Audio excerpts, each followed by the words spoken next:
What's up, agents? Zer here, welcome back to the lab. Today I want to share with you guys 10 ideas that I have for things to add into Minecraft.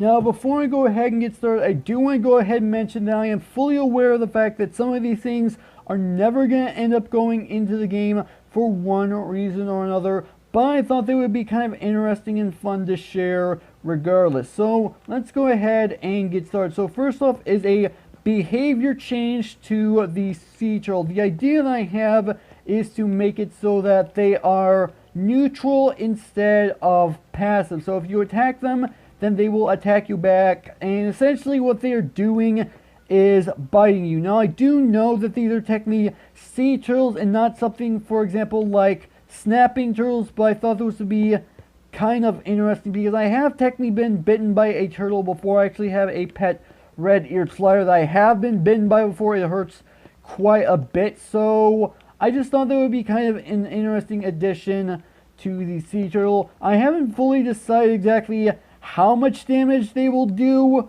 but essentially it would end up changing depending on the difficulty setting, which is pretty much how every single attacking mob ends up working. You get a different amount of damage depending on the difficulty setting, and they will also act pretty much the same as llamas. When you attack a llama, they will attack you back, aka spit at you once and be completely done. If you attack a turtle, they will bite you once and be done. Next up is a brand new crafting recipe. This one is for colored redstone lamps. Now, I have seen this tossed around quite a bit, and I just thought this would be kind of an interesting idea to add to the game, to add maybe a little bit extra detail. And this is the crafting recipe that I decided to go with. So basically, the exact same crafting recipe that you would normally use to craft the regular redstone lamp, except instead it uses a little bit different amount of items. Obviously, the lamp is replacing the glowstone block, and the dye is replacing the redstone dust. And the reason why I went with this instead of like the recipe that you would use to craft yourself like anything stained, like for example stained clay or terracotta technically, or stained glass, where you have 8 surrounding the dye. It's simply because, well, under normal circumstances you're only crafting one redstone lamp at a time. I am fully aware that you can technically mass produce these at a single time, but I figured, well, you may only necessarily need a certain amount of colored redstone lamps, so I thought maybe only making one at a time would probably make a lot of sense. Next up is a new additional enchantment for the crossbow, and that's to add infinity. The exact same infinity that you would add to a regular bow. And basically this would obviously mean that you would have an infinite amount of arrows to use with your crossbow. Now, I did come up with a few limitations to how infinity will actually end up working with the crossbow. First off, it will end up working with quick charge, which makes a lot of sense because all quick charge does is decrease the amount of time it takes to load the crossbow, and will also work with piercing, which for those of you who have no idea what piercing actually is, it allows your arrows to go through multiple mobs, basically damaging every single one it goes through. There are basically rules behind piercing, but I'm not going to go ahead and get into that right now. But yeah, it will work with piercing as well. Now, here's what it will not end up working with. First off, it will not work with mending, and that's simply because on a regular bow, infinity and mending are mutually exclusive, meaning you cannot put them on a bow at the exact same time, at least in survival mode. I'm pretty sure with commands you can go ahead and put them together and them work perfectly fine. You will not be able to get them to work with multi-shot, which I would like to think makes a lot of sense because multi-shot, you use one arrow and it fires 3 in a spread shot, and it would not make a lot of sense to have infinite ammunition in order to fire 3 arrows at a time. It will also not end up working with tipped arrows because those do not work with regular bows, and it will not work with fire rockets, and I thought that would be pretty much fairly self-explanatory as to why. Next up is with fireworks stars, and that's to be able to add the wither skeleton skull. Now, when you end up crafting a banner using a wither skeleton skull, which I will go ahead and say that the crafting for banners is going to be changing pretty soon with a brand new block. More details when that actually comes into the game. Then you will actually get yourself a skull and crossbones on said banner. However, that feature does not exist with the fireworks stars, so you are not able at the moment to have fireworks explode with skull and crossbones, and that's the idea that I thought would be kind of interesting to go ahead and add, to allow a skull and crossbones to explode with a firework rocket.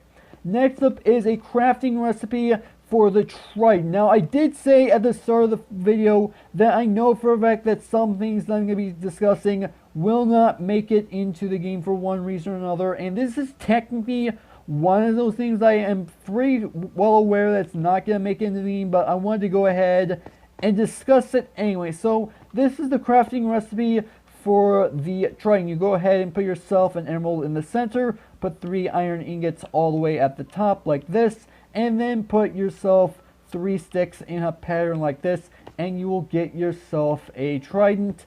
And I was actually debating whether to use iron ingots or iron nuggets, and I decided on the ingots simply because, well, if you take a look at the texture for the trident itself, well, the actual prongs are a little bit long, whereas if you did it with nuggets, it would make it seem like, well, it's only on the tips of the actual trident itself, though. So that's why I went ahead and went with it.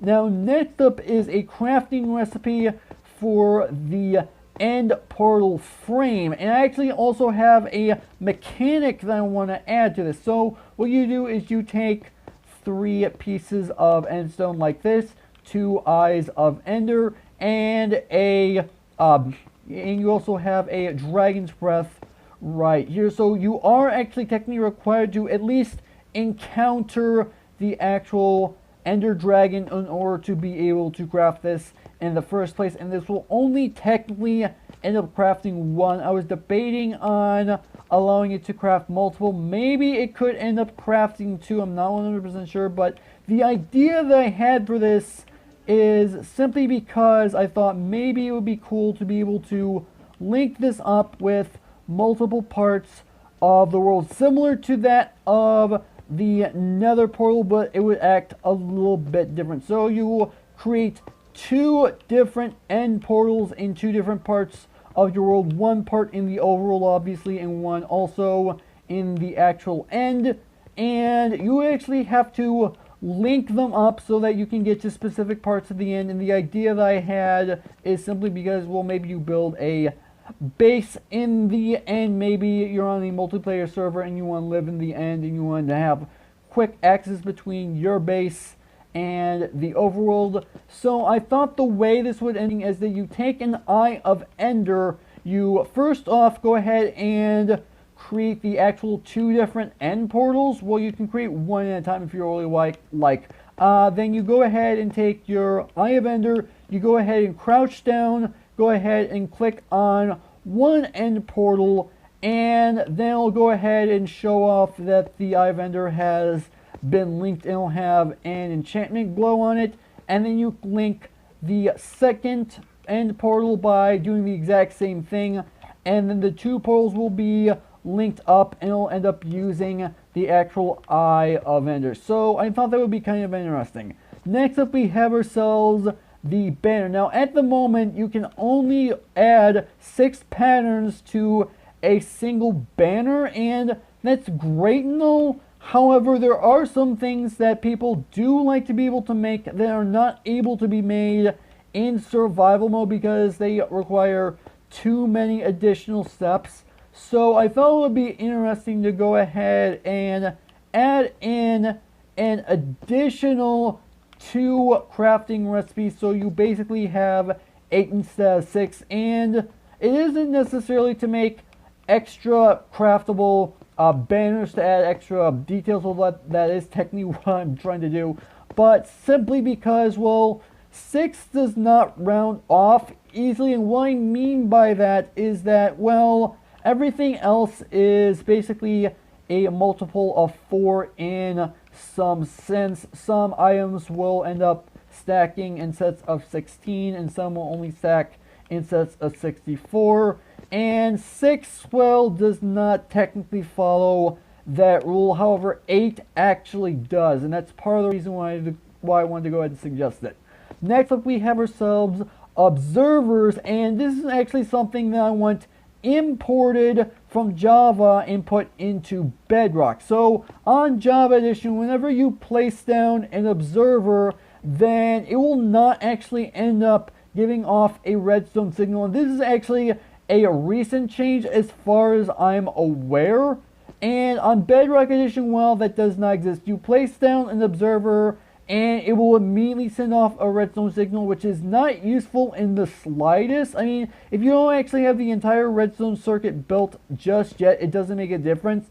But if you already have most of it built, this would actually make it a lot easier to go ahead and build it and not accidentally activate something that you do not want activated just yet.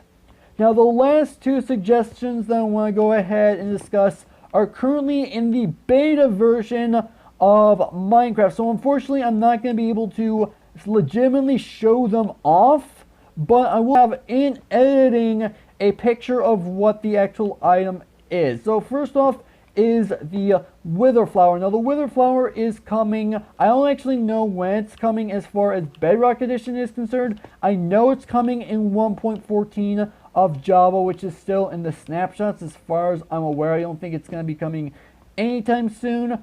But yeah, so the Wither Flower, the way this ends up generating in the world is that when you spawn in a Wither and it attacks and kills a mob that is not undead, then it'll end up turning it into a Wither Flower. I'm not fully aware if there's like a % chance or if it's a guarantee, but that's how you get the Wither Flower.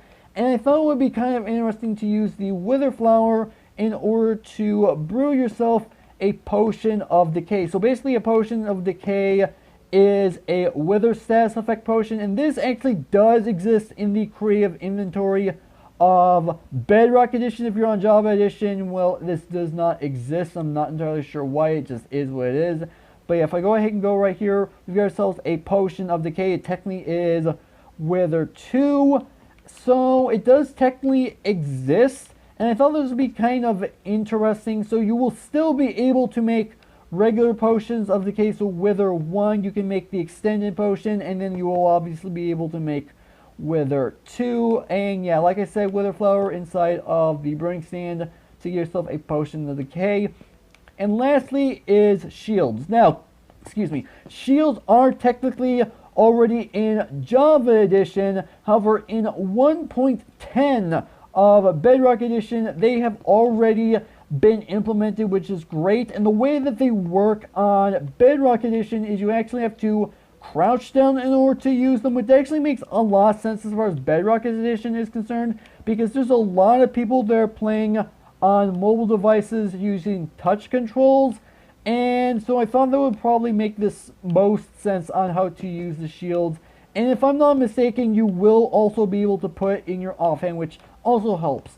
Now, something I want to see added to shields as far as Bedrock Edition is concerned is to add banners, which is actually available in Java Edition as of right now. There is technically a chance that in a later version of the 1.10 beta for Bedrock Edition, it will be added. As of me recording this, from the information I'm reading, it is not in there.